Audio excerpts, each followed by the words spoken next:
All right. One of the things I want everyone to try and wrap their heads around is that you should think of the library as a bunch of Legos that can be stacked and used together. So a good example of this is I was just goofing around earlier this morning, and literally inside of 2 minutes, I built something kind of neat, and I just wanted to show you an example of the stacking. So here I've gone into the cursor lab, and I've got a arrow 6 repeater thrust, and I was just sort of like, man, I don't remember what these are. Let's play around with this a little bit. So I was like, all right, here we go. I've got this guy down on the timeline, and oh yeah, all right, it's got this nice little repeater thrust out action. I was like, oh, all right, well, what's this guy?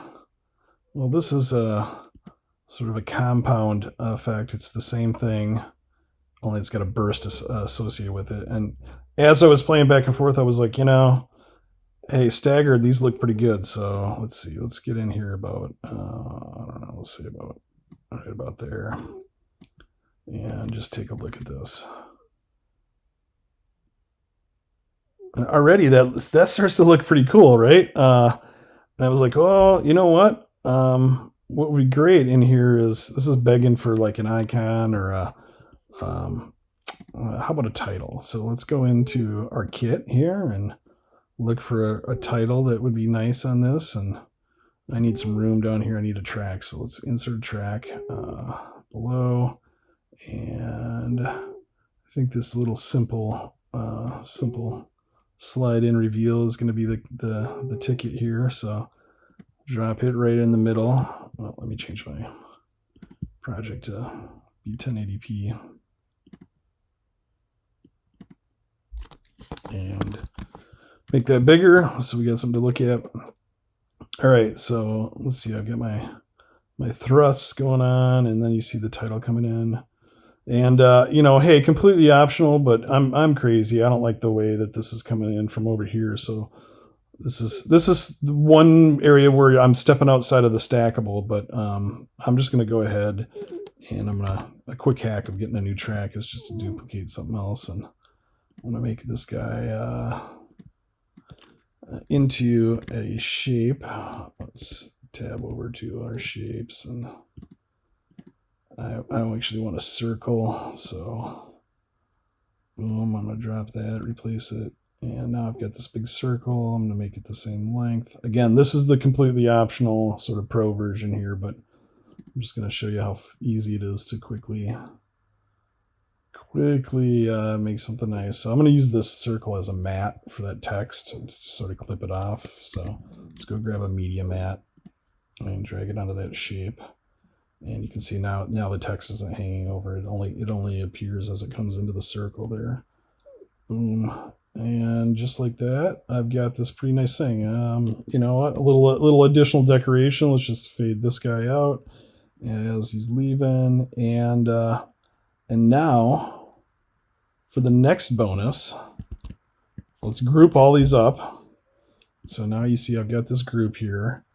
And notice that these Legos, it's already really easy for me to change the text in here. So let's change the text on that guy. And if I wanted to, I could change the color. Let's go with blue on that. And let's take a look at what we got. Wow, so that's some pretty fancy, sophisticated animation that I got just by stacking a few of the default assets together and was able to customize to taste.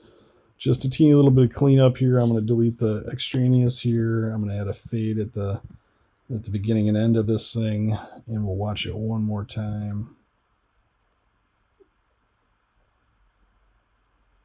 Boom. So Legos that can be stacked together to create pretty compelling little pieces, right? So this is a nice segue, And then if I wanted to, I could add that to my library, and I've got this new piece that I can reuse over and over again. So try it out. Think of the library. Think of all these bad boys as just a bunch of things that you can stack together.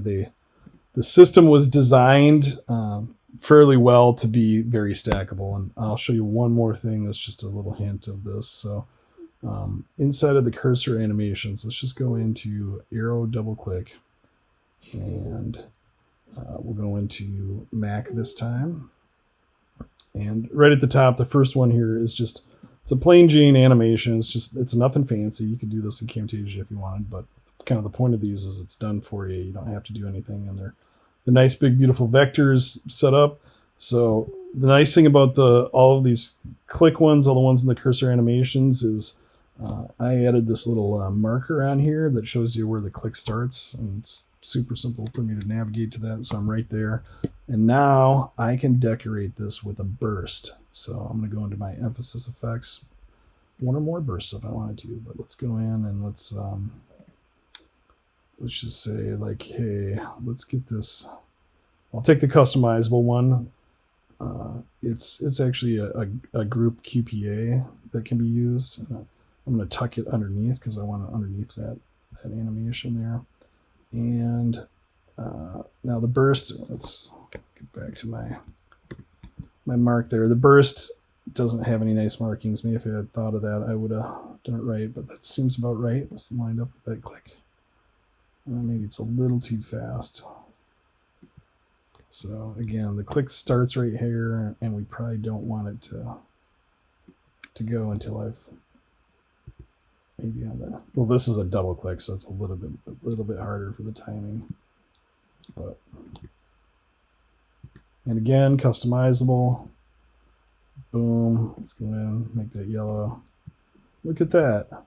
Now, I didn't have to spend hours and hours getting the animation and timing right. I just stacked these things together on the timeline, and I'm off and running. So it's a pretty cool way to speed up your workflow and get some really compelling pieces out of it.